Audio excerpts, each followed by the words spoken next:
It is 6:25 in the morning on Saturday, November 26, 1983. A security guard named Anthony Black is standing inside Unit 7 of the Heathrow International Trading Estate, and he is not going to open that door voluntarily. He does not have a choice. 6 men are already inside. They came in before dawn, moving through a side access point that Anthony Black had told them about in advance. He had told them about the layout. He had told them about the staff schedule. He had told them what they were expecting to find. And what they were expecting to find was approximately £3 million in cash, payroll currency, traveler's checks, the kind of cargo that moves through a bonded warehouse on a busy airport perimeter without attracting much attention. They were not expecting what was actually there. Stacked inside the vault at Unit 7 that morning were 6,800 individual gold bars, 3.5 tons of refined bullion, diamonds, more traveler's checks. The total value came to £26 million sterling, roughly 100 million in today's money.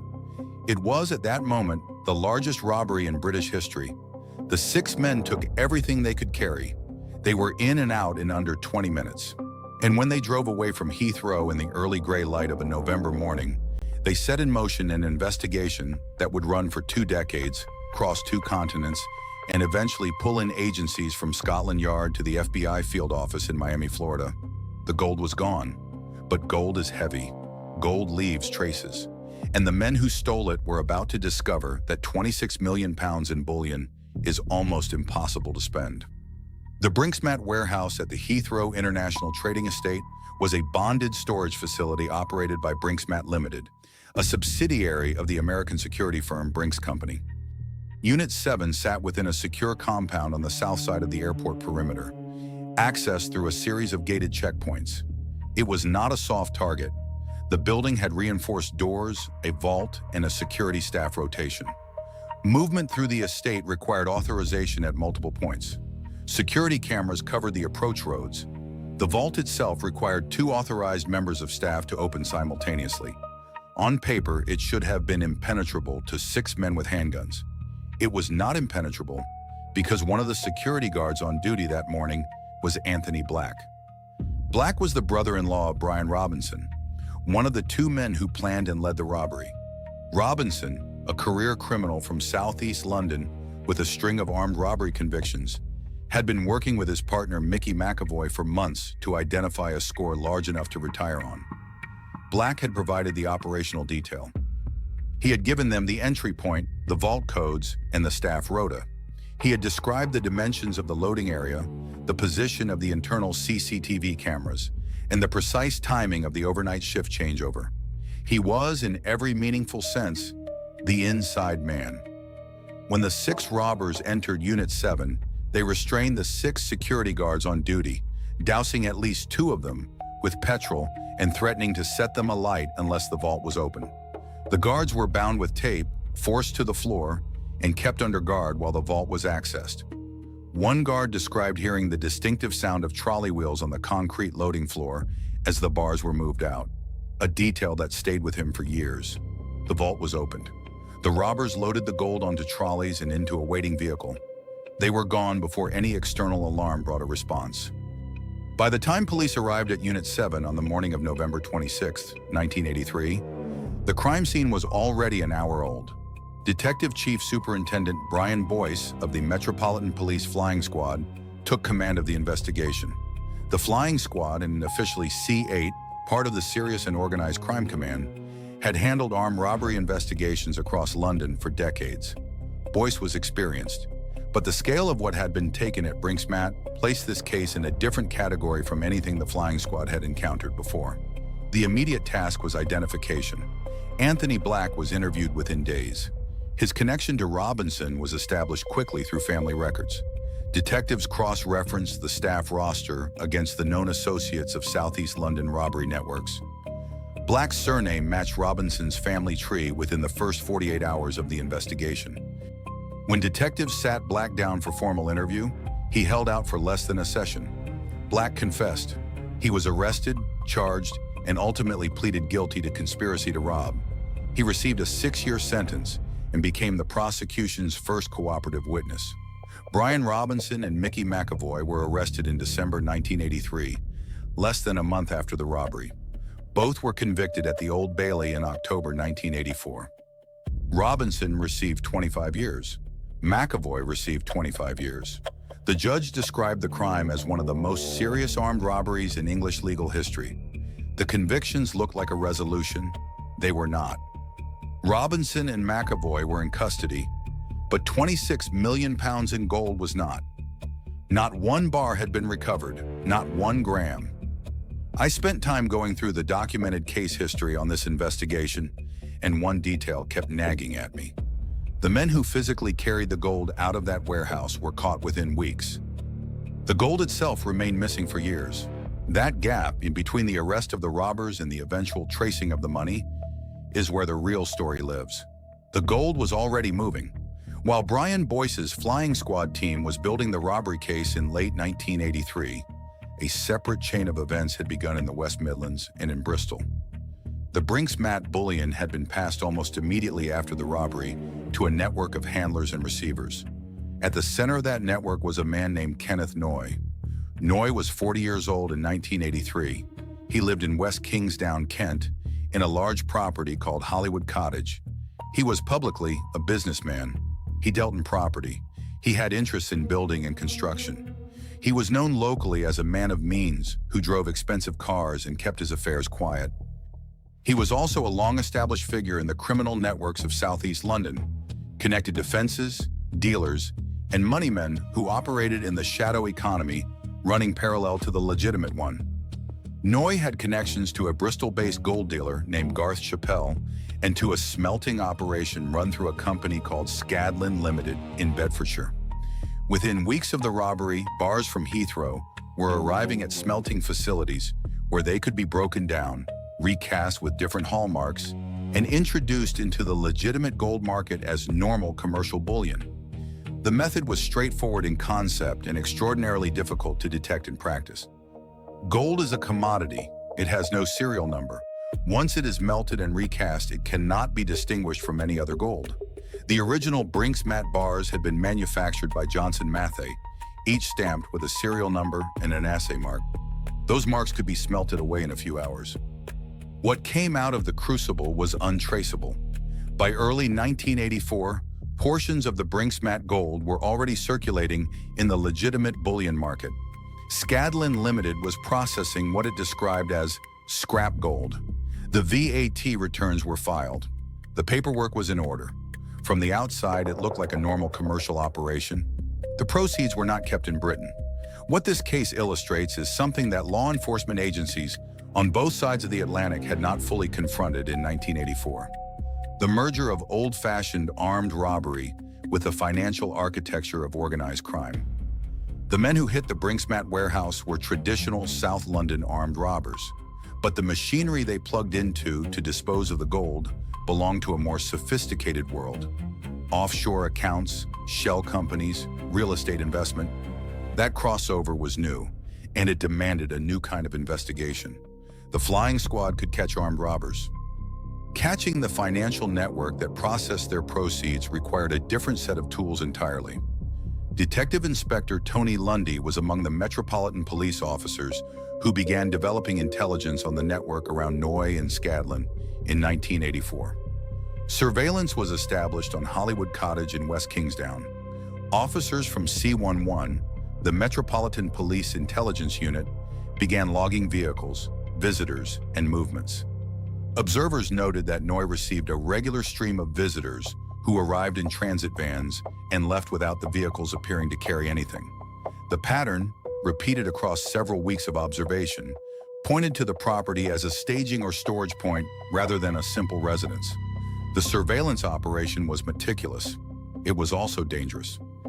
On the night of January 19, 1985, two undercover officers, Detective Constable John Fordham and Detective Sergeant Neil Murphy, entered the grounds of Hollywood Cottage to conduct a close observation. Fordham was wearing a camouflage suit and balaclava. He was an experienced undercover operative with a record of successful deployments in hostile environments. At approximately 11:15 p.m., Kenneth Noy encountered Fordham in his garden. Noy's dog had detected the officer and led Noy directly to his position in the darkness. What followed was a confrontation that ended with John Fordham dead. He had been stabbed 10 times. Kenneth Noy was arrested at the scene. He was charged with murder. At the Old Bailey in 1985, Kenneth Noy pleaded self-defense. He claimed he believed he was being attacked by a criminal intruder, that the figure crouching in his garden in a balaclava was not a police officer, but a threat to his family. The jury acquitted him of murder. He was acquitted of manslaughter. The verdict shocked the flying squad. John Fordham, a decorated undercover officer, was dead. His killer walked out of court a free man.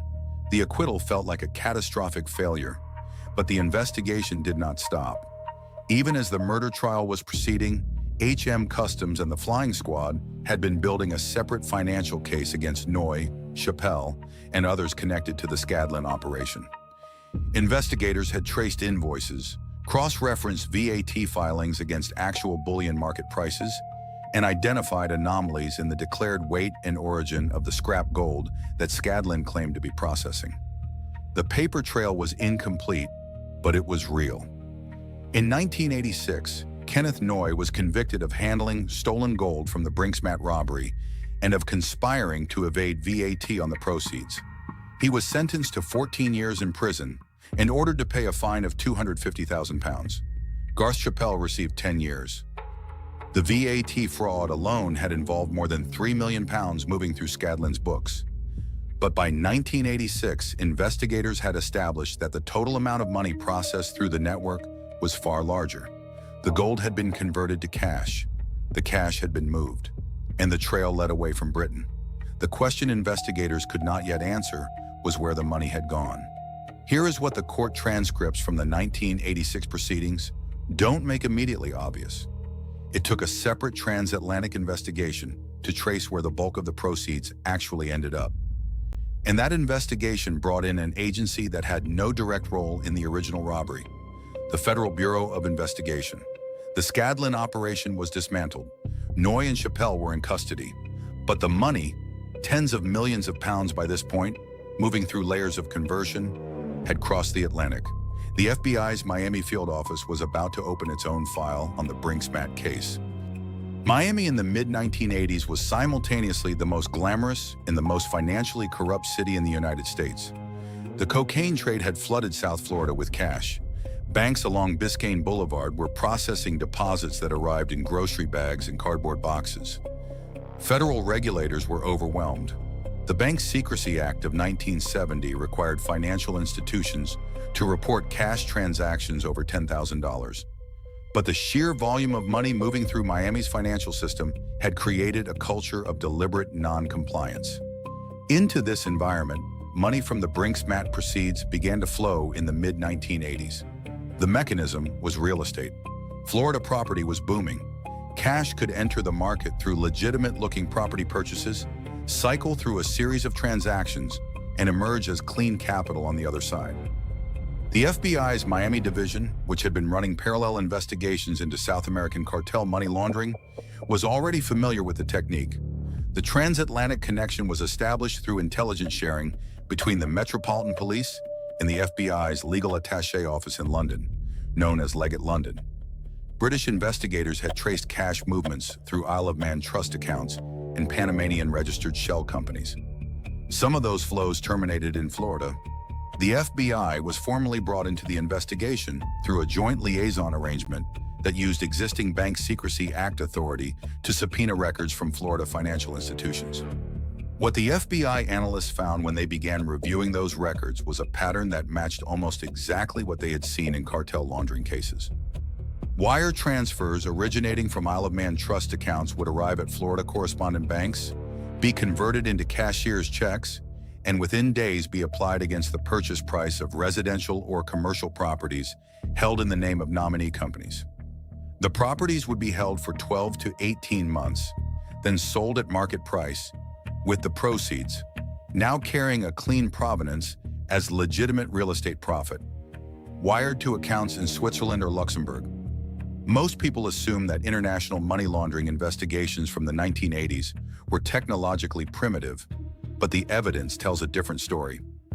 By 1985 and 1986, the Financial Crimes Enforcement Network's predecessor structures and the IRS Criminal Investigation Division were already capable of issuing detailed subpoenas for wire transfer records, correspondent bank accounts, and beneficial ownership documents.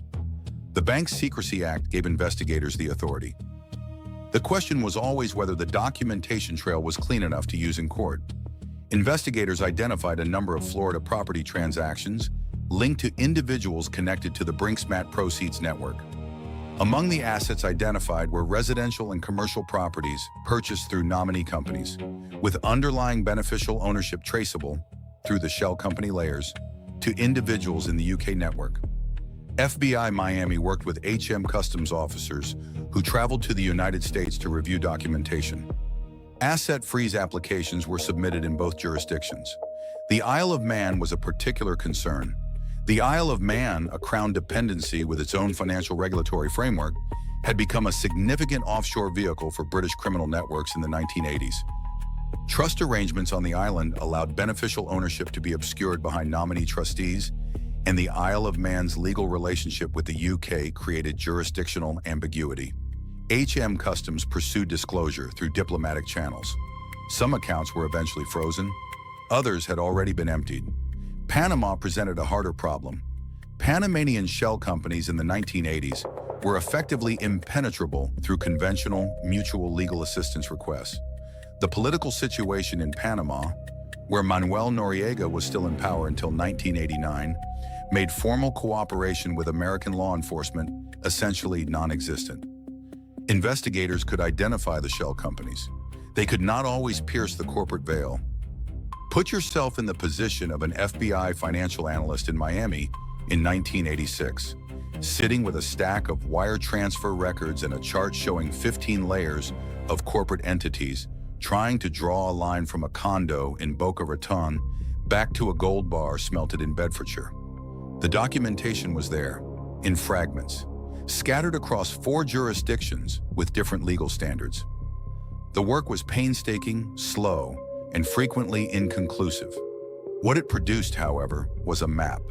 The central question of the Brinks-Matt investigation was never really who stole the gold. Robinson and McAvoy were convicted in 1984. The real question, the one that drove 2 decades of further prosecution, was whether the financial network that processed the proceeds could be dismantled and whether the money could be recovered. The answer, it turned out, was partial. And the reasons why it was only partial tell us something significant about the limits of international financial law enforcement. The legal vehicle that enabled the UK asset recovery effort was the Drug Trafficking Offences Act 1986, and later the Proceeds of Crime Act 1995. These statutes created mechanisms for confiscating the proceeds of crime even where direct criminal prosecution of the financial actors was difficult to establish.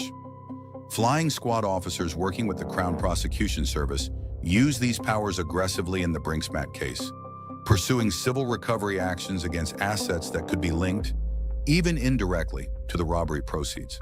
The asset recovery work identified a range of UK-based properties that had been purchased using laundered Brinks-Matt money. A number of individuals who had not been charged with the original robbery or with the handling offenses were nonetheless targeted through civil proceedings. Some made settlements, others contested the claims. The proceedings were slow, expensive, and in several cases ultimately inconclusive, which was itself a lesson that would later feed into the design of successor legislation. The most significant figure who remained outside custody through most of this period was a property developer named John Palmer. Palmer, known as Goldfinger, operated a timeshare business in Tenerife and had property interests across Britain and Spain. In 1983 and 1984, Palmer had access to smelting equipment at his farm in Bath. Investigators established that gold from the Brinks-Matt robbery had been melted at Palmer's Bath property. Palmer was charged and tried at the Old Bailey in 1987. His defense was that he had genuinely believed the gold he smelted was legitimate scrap. The jury acquitted him. The Goldfinger acquittal was the second major blow to the prosecution case after the Noy murder acquittal. Two men with demonstrable connections to the Brinksmat proceeds had walked free from the Old Bailey. The flying squad and HM Customs pressed on, but the legal picture had become complicated. Here is the take that will probably get us some pushback. The 1987 acquittal of John Palmer is one of the most consequential failures in British criminal justice of the 20th century. The evidence that Palmer's farm was used to smelt Brinksmat gold was substantial. The argument that he didn't know where the gold came from, given the context, given the scale, given who brought it to him, stretched credibility to its limit. A jury accepted that argument, and Palmer went on to build a business empire worth hundreds of millions of pounds over the following decade, some of which subsequent investigators believed retained connections to criminal finance. What does it say about a legal system when a man nicknamed Goldfinger by the press walks out of court on a case involving Britain's most famous gold heist? We will let you decide. By the late 1980s, the investigation faced a structural problem. The primary robbers were in prison. The primary handlers, Noy and Chappelle, were in prison. The financial network had been partially disrupted, but the asset recovery was stalling. The offshore structures, the Isle of Man trusts, the Panamanian companies, were proving resistant to legal action, and the total amount of money recovered was a fraction of the estimated proceeds. Investigators had also begun to suspect that the money had cycled through another layer. Real estate purchased in Florida had been sold. The proceeds from those sales had moved again. By the early 1990s, the trail had become a series of transactions across multiple years, multiple jurisdictions, and multiple nominee names. The original £26 million had, through a decade of reinvestment and compounding, become something significantly larger. The estimate that would eventually become associated with the Brinksmat case, the figure of approximately £7 billion that investigators used as a rough measure of the long-term economic impact of the laundered proceeds, was not a figure that existed in any single prosecution document. It was a composite assessment developed by Metropolitan Police financial crime analysts in the 1990s that attempted to capture the cumulative value created by the reinvestment of the Brinksmat proceeds into the London and Southeast property market over the decade following the robbery. The logic was this: the gold had been smelted and sold into the legitimate market. The cash had been laundered through offshore structures and real estate. The real estate had been sold and the profits reinvested. At each stage, the money multiplied. The property boom of the late 1980s, in which London and Southeast England experienced some of the sharpest price increases in the country's history, had carried a portion of the Brinksmat proceeds with it. By the time the market peaked in 1989, the original $26 million had seeded investments worth far more. The practical implication, the detail that passed into legal and investigative folklore, was that the London property market of the late 1980s had been partially inflated by laundered bullion, and the jewelry market had been affected in a more literal way. The Brinksmat gold, smelted through multiple commercial cycles, had entered the legitimate supply chain so thoroughly that investigators estimated traces of it existed in an enormous proportion of British-made jewelry sold after 1984. The gold was everywhere, and almost none of it could be recovered. In 1994, Kenneth Noy was released from prison. He had served 7 years of his 14-year sentence. He returned to life in Kent, and within 5 years, his name would appear in connection with another killing, one that would bring him back into custody permanently. In May 1996, Noy was involved in a road rage confrontation on the M25 motorway near Swanley in Kent. The victim was 19-year-old Stephen Cameron. Noy stabbed him and drove away. Cameron died at the scene. Witnesses described the attacker as a man in his early 50s who left in a Land Rover Discovery. The description matched Noy precisely, but by the time police had confirmed the identification, Noy was already gone. Noy fled Britain. He traveled through France and eventually settled in Barbate, on the Atlantic coast of Spain. He operated under assumed identities. He traveled on false documents. He cultivated the appearance of a retired British expatriate, keeping a low profile in a coastal community where foreign retirees were unremarkable. Spanish police and British fugitive investigators tracked him for 3 years. On August 28, 1998, acting on intelligence developed by the National Criminal Intelligence Service in coordination with Spanish law enforcement, officers from Spain's Guardia Civil arrested Kenneth Noya at his villa in Atlantera, near Cadiz. He was extradited to Britain in 2000. At the Old Bailey, he was convicted of the murder of Stephen Cameron and sentenced to life imprisonment, with a minimum term of 16 years. The Cameron murder investigation had brought Noy back into the criminal justice system on entirely different grounds. But it gave the Flying Squad and the National Crime Squad another opportunity to examine his finances. The question investigators returned to in the context of the Noy rearrest was how much of the Brinks-Mat proceeds had survived in identifiable form. By 1998, the answer was discouraging. The offshore structures had been wound up. The Florida properties had been sold. Some assets in Britain had been confiscated through earlier civil proceedings. But the bulk of the money, the hundreds of millions that the prosecution estimated had passed through the network by the early 1990s, was unrecoverable. One detail that stuck with me from the documented case history is a line in a Metropolitan Police financial crime assessment from the mid-1990s, which notes, almost as a bureaucratic aside, that the total value of assets recovered in connection with the Brinks-Mat case to that point amounted to approximately £27 million. Against proceeds estimated in the hundreds of millions, that figure was devastating. The machinery of international money laundering had, for the most part, worked exactly as intended. Meanwhile, a separate thread of the investigation was still active. Brian Robinson and Mickey McAvoy had been in prison since 1984. Both were serving 25-year sentences. From inside prison, both had reportedly maintained contact with associates on the outside through intermediaries. Investigators believe that both men held interests, directly or through nominees, in assets that had been purchased with the robbery proceeds. McAvoy's former partner, a woman named Kathleen Meacock, had received substantial sums of money during his incarceration. When investigators began tracing these payments in the early 1990s, they identified links to properties and accounts that the prosecution believed were funded by Brinks-Mat proceeds. Civil asset recovery proceedings were brought against Meacock. In 1995, a settlement was reached in which she surrendered assets worth approximately £2 million. The pursuit of McAvoy's assets illustrated both the potential and the limitation of the civil recovery framework. The framework could reach associates and family members who had received the proceeds. It could not always prove, to the criminal standard, that specific assets represented specific proceeds. The civil standard, the balance of probabilities, was more achievable. But even the civil proceedings were resource-intensive and slow, and the value recovered rarely matched the value of what had originally been taken. Mickey McAvoy was released from prison in 2000. Brian Robinson was released in 1996, having served 11 years. Both men returned to life in southeast London. Neither faced additional charges directly related to the Brinks-Mat robbery. Kenneth Noy remained in prison.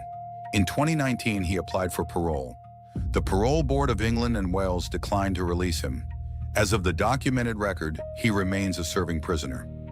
John Palmer's story took a different trajectory. After his 1987 acquittal, Palmer built a timeshare business in Tenerife, Universal Timeshare, later reorganized through various corporate structures, that would eventually defraud an estimated 17,000 customers of somewhere between 30 and 500 million pounds, depending on the assessment. In 1997, Palmer was charged in connection with the timeshare fraud, but those proceedings were initially slow to develop. Spanish investigations also ran in parallel, examining his connections to criminal networks in Spain's British expatriate community. In 2001, Palmer was convicted of a separate firearms offense in the UK. He was also investigated in connection with a network of associates believed to be linked to the handling of the Brinks-Mat proceeds, although no additional charges arising from the original robbery were brought. In 2015, Palmer was shot dead in his garden in South Weald, Essex. He had been shot 6 times. The killing was professionally executed, a double-tap pattern suggesting a trained shooter, carried out while Palmer was alone in his garden. There was no forced entry. No witnesses came forward. As of the available public record, no one has been convicted of his murder. The case remains open. What do you think? Does a criminal justice system that saw John Palmer acquitted twice, that allowed the bulk of Britain's most famous robbery proceeds to vanish offshore, and that left his murder unsolved, represent a failure of institutions or simply an honest reflection of the limits of what law can achieve? That question does not have a comfortable answer. By the mid-2010s, the active prosecution phase of the Brinksmat case was effectively over. Noy was serving life. Palmer was dead. Robinson and McAvoy had served their sentences. The financial network that had processed the proceeds had been dismantled in part, rebuilt in part, and in some areas simply dissolved into the legitimate economy beyond the reach of recovery. But the investigation had never formally closed. The Metropolitan Police and, from 2006, the Serious Organized Crime Agency, the forerunner to the National Crime Agency, maintained live intelligence files on assets believed to be connected to the Brinksmat proceeds. The FBI's involvement had produced tangible results in the Florida real estate dimension. Working under Bank Secrecy Act authority, the Miami field office had assisted British investigators in identifying, and in some cases, freezing American properties linked to the network. The total value of U.S. assets affected was not large relative to the overall scale of the proceeds, estimated in the low millions of dollars. But the investigative cooperation had established a framework for transatlantic financial crime coordination that would be used in subsequent cases. The Bank Secrecy Act referrals generated by the Brinksmat investigation contributed to a pattern of case development in the late 1980s and early 1990s that eventually informed the legislative push behind the Anti-Money Laundering Act amendments of 1986 and the Financial Crimes Enforcement Network's development of what would become the Suspicious Activity Report System. The Brinksmat case was not the only driver of that institutional evolution, but it was one of the documented inputs. Looking back, the real question this case raises is not whether the investigators failed. Most of the key figures were eventually convicted of something. The question is whether the legal and financial architecture available in the 1980s and early 1990s was ever capable of keeping pace with the speed at which criminal proceeds could be transformed and moved. The answer, documented in the partial asset recovery figures and the offshore structures that were never fully pierced, is that it was not. The Brinksmat robbery produced a generation of reforms. The Proceeds of Crime Act 2002, which created the Asset Recovery Agency and strengthened the civil recovery framework, drew directly on lessons from cases like Brinksmat. The expansion of suspicious activity report filing requirements, the development of the National Crime Squad and subsequently SOCA, the formalization of Leggett London's liaison role with U.S. federal agencies. These institutional changes were not inevitable. They were driven in part by the recognition that a robbery of this scale had produced proceeds that the existing system had proven inadequate to recover. In the end, investigators estimate that fewer than 30 million pounds of the original proceeds and a far smaller fraction of the downstream value was ever formally recovered. The rest is in the walls of London houses and the settings of gold rings and the portfolio statements of investment vehicles that no longer carry any documentation of where their original capital came from. The Brinksmat robbery of November 26, 1983 was, on its surface, a crime about 6 men in a warehouse. The investigation that followed transformed how British law enforcement approached financial crime, reshaped the relationship between the Metropolitan Police and the FBI on transatlantic money laundering, and produced a body of case law and institutional reform that extended decades beyond the original event. Brian Robinson and Mickey McAvoy went to prison.